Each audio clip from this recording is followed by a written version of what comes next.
గం గణపతయే నమః. హరి ఓం.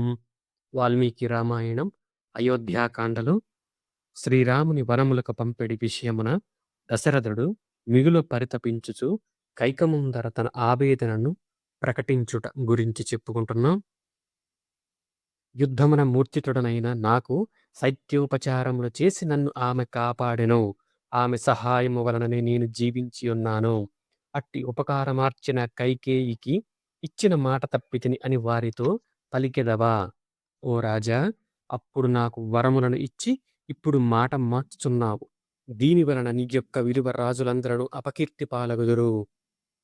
డేగకును పావురమును విరోధము ఏర్పడినప్పుడు శివిచక్రవర్తి డేగకు తన శరీరమునందరి మాంసమును కోసి ఇచ్చి పావురమును కాపాడెను. అలప్పుడను మహారాజు అంధుడైన ఒక బ్రాహ్మణునికి నేత్రదానము చేసి ఆ బ్రాహ్మణుని ఆదుకొని తాను పరమగతిని పొందెను. దేవతల ప్రార్థనను మన్నించి వారి ఎదుట చేసిన ప్రతిజ్ఞ ప్రకారము సముద్రుడు నీటికి నీ చెలియల కట్టును దాటుటలేదు. అట్లే నీవును పూర్వులైన శిబిచక్రవర్తి అలర్కుడు మొదలగు మాన్యుల వృత్తాంతములను స్మరించుచు నీవు చేసిన ప్రతిజ్ఞను వమ్ము చేయవద్దు. ఓ దుర్మతి, చేసిన వాగ్దానమున మరచి ధర్మ విరుద్ధముగా రామునకు యువరాజ పట్టమును కట్టబెట్టి కౌసల్యతో నిత్యము సుఖపడుట వాంఛించుచున్నావా? రామునకు గాక భరతునకు పట్టము గట్టుట ధర్మమో అధర్మమో నేనెరుగను. రాముని వనములకు పంపమని నేను కోరుట యుక్తమో అయుక్తమో నాకు తెలియదు. నీవు నాకిచ్చిన వాగ్దానముకు వ్యతిరేకముగా జరుగుటకు మాత్రము వీలు లేదు. నీవు రామునకే పట్టాభిషేకము చేసినచో నేను ఇప్పుడే నీ ఎదుటనే నీవు చూచుచుండగనే కాలకూట విషమును త్రాగి చనిపోయేదెను. కౌసల్యాదేవి రాజమాతగా గౌరవ నమస్కారములు పొందుచుండగా చూచుచు ఒక్క దినమైనను బ్రతుకజాలను. ఆ దుస్థితిని సహించుచు జీవించుట కంటెను నాకు మరణమే మేలు. రాముని వనవాసమునకు పంపుటకు తప్ప దేనికిని నేను తృప్తి చెందను. ఈ మాటలను భరతుని మీదను నా మీదను ఉట్టు పెట్టుకుని చెప్పుచున్నాను. కైకేయి ఈ విధముగా పలికి మిన్నకుండెను. రాజుగారు ఎంతగా విలపించుచున్నను ఆమె మారు మాటాడలేదు. రామునకు వనవాసము భరతునకు పట్టాభిషేకము అనునది కైకేయికి సంతోషకరములు, దశరథునికి మాత్రము దుఃఖకారకములు. ఆ రెండు వరములను కైకేయికి నోట విని అతడు ఏమియూ మాట్లాడక క్షణకాలము నిశ్చేష్టుడై ఉండెను. పిమ్మట అతడు నాకెంతో ప్రియమైన రాణి కైకయేనా ఇట్లు అప్రియములను పలుకుచున్నది అని నివ్వెరపడుచు రెప్పలార్పగా ఆమెను చూడసాగెను. వజ్రము వలె కఠినాతి కఠిములైనవి, హృదయ విదారకములైనయు దుఃఖకారకములు శోకభూయిష్టములు అయినవి అగు ఆ కర్ణ కఠోరములను వినుటలో రాజునకు సుఖశాంతులు కరువయ్యెను. రాణి యునర్చిన ఘోరమైన కుటిల ప్రయత్న ప్రభావమున తాను చేసిన ప్రతిజ్ఞను కైక బెదిరింపును తలంచుకొనుచు చేయునది లేక రాజు పదే పదే రామా రామా అని నిట్టూర్చుచు మొదలు నరికిన చెట్టు వలె నేల కొరిగెను. అంతట ఆ రాజు ఉన్మత్తుని వలె వికల మనస్కుడాయెను. సన్నిపాత రోగి వలె విపరీత ప్రకృతి గలవాడయ్యెను. మంత్రబద్ధమైన సర్పము వలె నిశ్చేష్టుడాయెను. పిమ్మట దశరథుడు కైకతో దీనముగా ఇట్లు నుడివెను. ఓ కైక, నీకు ఈ విషయములు పైపైన ప్రయోజనకరములుగా అనిపించుచున్నను వాస్తవముగా ఇది వినాశకారకములు. ఈ దుర్బోధనను నీకు ఎవరు నూరిపోసిరి? నీవు పిశాచము పట్టిన దాని వలె నాతో మాట్లాడుచుంటివి. నీకు సిగ్గులేదా? లోగడ నీ చిన్నతనమునందు ఈ దుష్ట ప్రవృత్తిని నీలో నేనెన్నప్పుడునూ చూడలేదు. ఇప్పుడు ప్రౌఢ వయస్సులోనున్న నీలో ఈ విపరీత లక్షణములను చూచుచున్నాను. భరతుని పట్టాభిషేకము, రాముని వనవాసము అను ఈ విధమైన వరములను కోరుటకు కారణమేమి? నీవెందులకు భయపడుచుంటివి? నీవు భయపడవలసిన పని లేదు. నీ ప్రియపుత్రుడైన భరతునకును నీ భర్తకును ఈ లోకమునకును ప్రజలకును శుభమును కలిగింపదలచినచో నీవు ఈ దుష్ట సంకల్పములను పాపపు ఆలోచనలను వీడుము. ఓ కఠినాత్మురాల, పాప సంకల్పము కలదానా, అల్పబుద్ధి గలదానా, దుష్టాత్మురాల, నా వలన గాని రాముని వలన గాని ఏ దుఃఖము కలుగునని తలంచుచుంటివి. ఇట్టి అప్రియము వాటిల్లునని భావించుచుంటివి. శ్రీరాముని కాదని భరతుడు ఏ విధముగను ఎట్టి పరిస్థితుల్లోనూ రాజ్యాధికారమును అంగీకరింపడు. వాస్తవముగా భరతుడు రాముని మించిన ధర్మపరాయణుడని నేననుకొందును. రామా, వనములకు వెళ్ళుము అని పలికిన వెంటనే రాహుగ్రస్త చంద్రుని వలె ఆయన ముఖ కాంతి వెలవెలబోవును. అట్టి వివర్ణమైన ముఖమును నేనెట్లు చూడగలను? ప్రతిభాశాలురైన సచివులతో, గురువులతో బాగుగా చర్చించిన పిమ్మట రామ పట్టాభిషేకము నిశ్చయమైనది. శత్రువులచే పరాజితమై విరుదిరిగిన సైన్యము వలె అనిశ్చయము ఆ నిశ్చయము తారుమారగుటకు నేనెట్లు చూడగలను? వివిధ దిక్కుల నుండి వచ్చిన రాజులందరూ ఇక్ష్వాకు వంశమున పుట్టిన ఈ మూఢుడు ఇంతకాలము వరకును రాజ్యమును ఎట్లు పరిపాలించెను అని నిందాపూర్వకముగా నన్ను గూర్చి అనుకొనరా. రేపు ప్రాతకాలమున తెల్లవారగానే సజ్జనులైన వృద్ధులు, పండితులు శ్రీరాముడెక్కడ, ఆయన పట్టాభిషేకము ఎందులకు ఆగిపోయినది అని నన్ను నిలదీసి అడిగినచో వారికి నేనేమని సమాధానము చెప్పగలను? కైకేయి చేసిన ఎత్తుడికి లోనై శ్రీరాముని అడవులకు పంపితిని అని నేను వారికి చెప్పినచో నేను నీకిచ్చిన వరములను నిలబెట్టుకునిన వాడును అగుదునేమో గాని శ్రీరాముని యువరాజ పట్టాభిషిక్తుని చేయుచున్నాను అని అందరి నడుమ పలికిన మాటను మాత్రము తప్పిన వాడనగుదును గదా. మీరు శ్రీరాముని వనములకు ఎందులకు పంపితిరి అని అతడు మీకు చేసిన అపకారమేమి అని కౌసల్య నన్ను ప్రశ్నించినచో ఇట్టి అప్రియ కార్యమునర్చిన నేను ఆమెకు ఏమని సమాధానం చెప్పగలను? కౌసల్యాదేవి పట్టపు రాణి అయ్యును, దాస్యవలే నాకు పరిచర్యలు చేయుచుండును. ద్యూత క్రీడాది సందర్భములలో నాకు నిచ్చెలివలే వ్యవహరించును. ధర్మానుష్ఠాన సమయముల యందు భార్యవలే సహకరించును. సుమిత్రాదులను నేను పెండ్లియాడునప్పుడు ఆమె నన్ను సోదరివలే లాలించెను. శరీర పోషణాది విషయముల యందు తల్లివలే నా ఎడ వాత్సల్యమును ప్రదర్శించును. ఆమె ఎల్లప్పుడూ నా హితమునే కోరునది. నాకు శ్రీరాముని వంటి ప్రియపుత్రుని ప్రసాదించినది. సర్వదా నాతో ప్రియముగా మాటాడుచుండునది.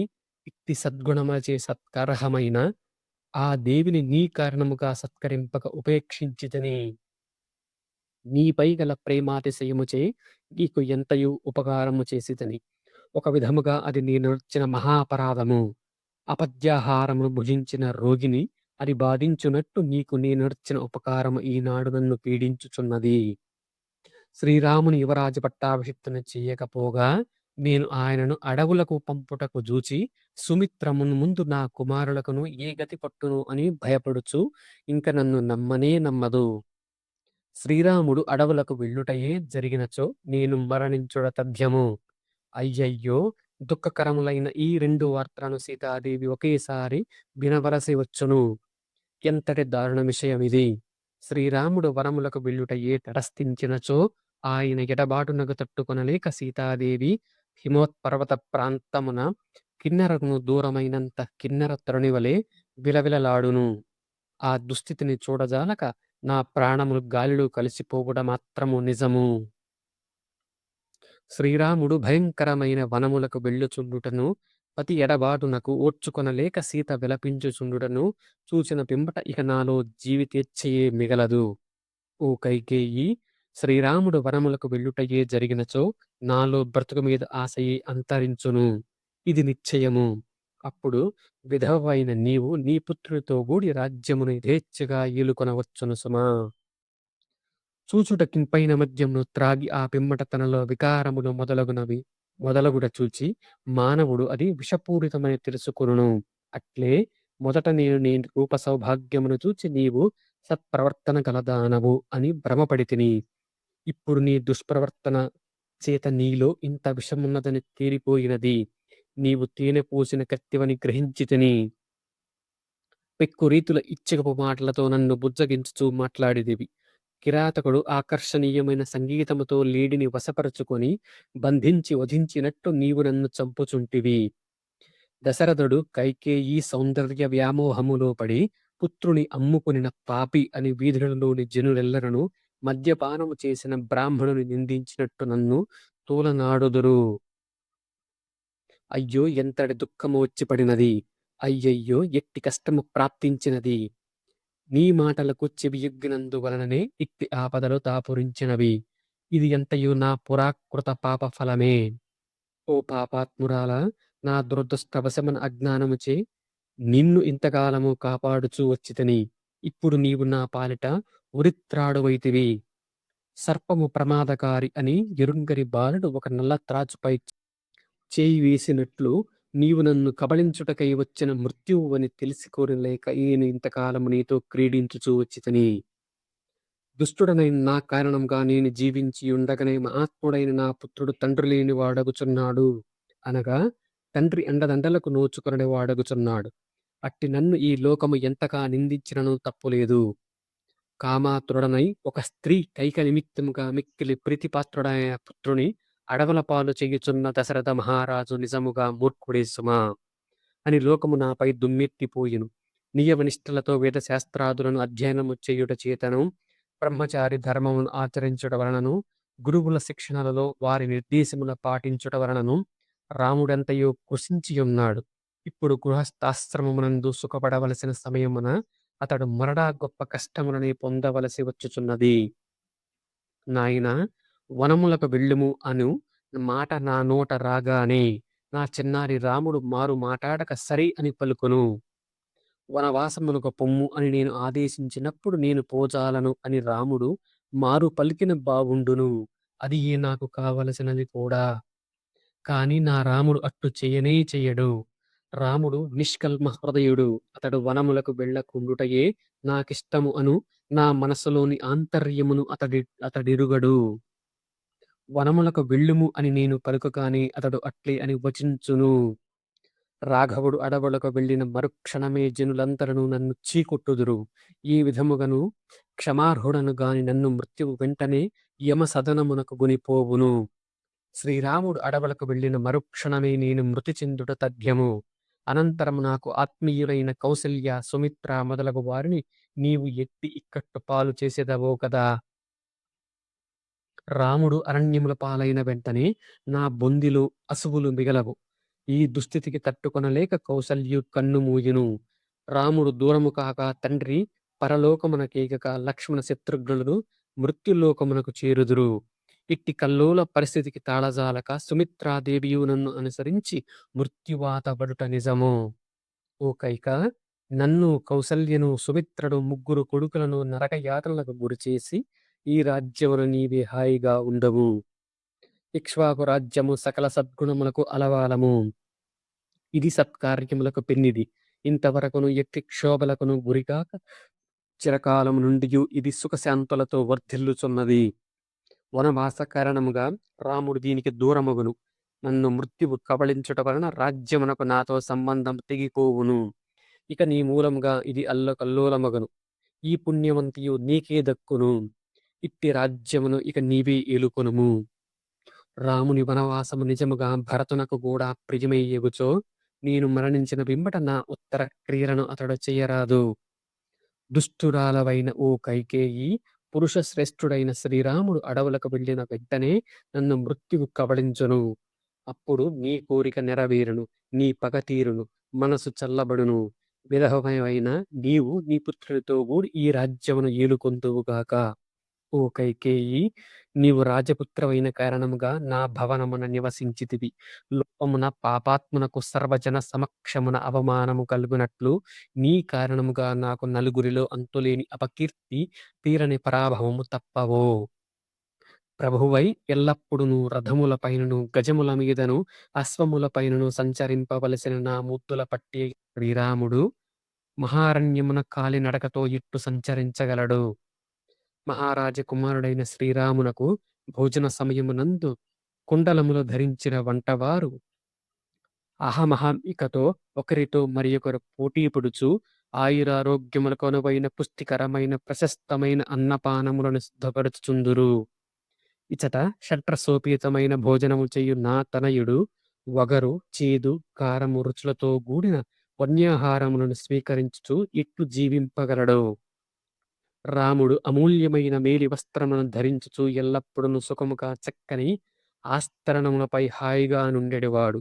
అతడు కాషాయాంబరములను ధరించుచు అరణ్యములలో నేలపై ఎక్కు పరుండగలడు.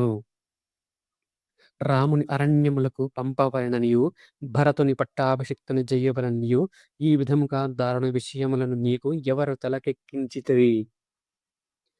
స్త్రీలందరూ కపట బుద్ధితో హాని గూర్చువారే. వారు ఎల్లప్పుడూ పూర్తిగా స్వార్థపరాయణులే. అని లోకములో ప్రతీతి. అయితే స్త్రీలందరూ ఇట్టివారే అని నేననను. కౌసల్యాది శ్రేష్ఠ స్త్రీలకు ఇది వర్తించదు.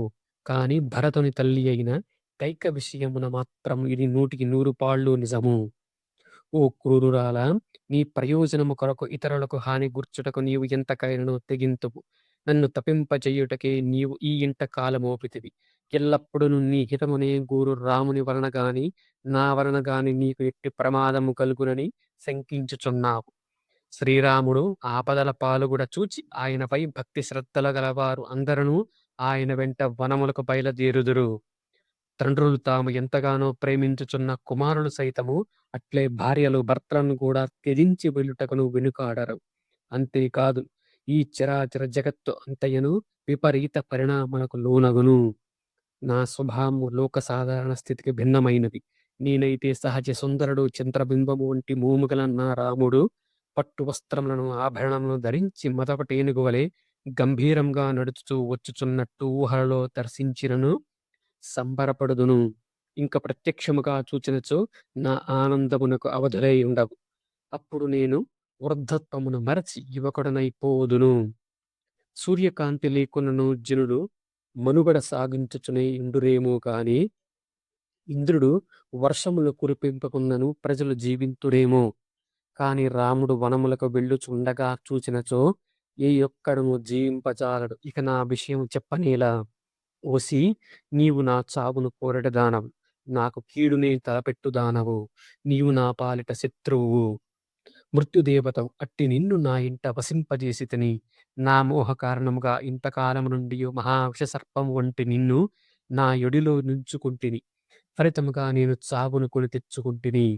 భరతుడు రామలక్ష్మణులు నన్నును దూరము చేసుకొని బంధువులనందరిని హతమునర్చి ఈ అయోధ్యా నగరమును కోసల దేశమును నీతో కూడి హాయిగా ఏలుకొనుగాక. ఆ విధముగా నా శత్రువులను సంతోషపెట్టుదలెమ్ము. ఓ క్రూర ప్రవృత్తి గల కైక! రాముని అడవులకు పంపలేక నేను విలవిలలాడుచుండిని. అట్టి నా పరిస్థితి గమనింపక నన్ను తృణీకరించి పదే పదే నీ మాటల ఈటెలతో పొడుచుచూ నన్ను ఇప్పుడిట్లు బాధింపుచున్నావు. ఇట్లు దుర్భాషలాడు నీ నోటి నుండి దంతములు ముక్కల ముక్కల నేల రాలకున్నది. నీ నోరు ఏల పడిపోకున్నది. శ్రీరాముడు ఎవ్వరి తోడను అహితములైన అప్రియములైన వచనములను పలకడు. అతడు నిన్నెప్పుడైనను పల్లెత్తు మాట అని ఎరుగడు. అతనికి పరుషముగా మాట్లాడుటయే తెలియదు. అతడు సద్గుణముల గని ఎల్లప్పుడూ అందరికిని ప్రియము గూర్చుచు పలుకుచుండెడివాడు. అతనిని అందరను గౌరవించుచుందురు. అట్టి రామునిపై దోషారోపణ ఎట్లు చేయగలుగుచున్నావు? కేకయ రాజవంశమున చెడబుట్టినదానా!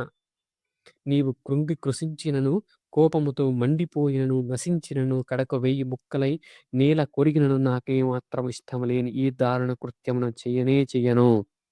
నీవు కత్తివలె బాధించుదానవు. అనుక్షణము ఇచ్చకపు మాటలాడుదానవు. మిక్కిలి దురాత్మురాలవు. నీవీ వంశమునకి కళంకము తెచ్చెడుదానవు. అందరి మనస్సులను నొప్పించుదానవు. నా హృదయమును పూర్తిగా దహించి వేయుచుంటివి. అట్టి నీవు బ్రతికియుండుట కంటే నువ్వు చచ్చిపోవుటయే మేలు. ఓ దేవి, నాకు బ్రతుకు మీద ఆశయే లేదు. ఇక సుఖమెక్కడిది? ఒకవేళ జీవించియున్నను తనయుడు దూరమైనప్పుడు ఆనందము ఎట్లుండను? నీ కాళ్ళు పట్టుకొందును. నాకు కీడు తల పెట్టవద్దు. కనికరింపుము. ప్రసన్నురాలువు కమ్ము. భర్తపై ఏమాత్రము గౌరవము లేని కైకకు వసుడైన ఆ మహారాజు దిక్కులేని వాని వలె విలపింపసాగెను. మరియు అతడు కైకేయి కాళ్లకు నమస్కరింపబోయెను. అప్పుడు ఆమె తన కాళ్లను దూరము చేసెను. అంతట రాజు వాటిని తాకకయే రోగివలె నేలపై పడిపోయెను.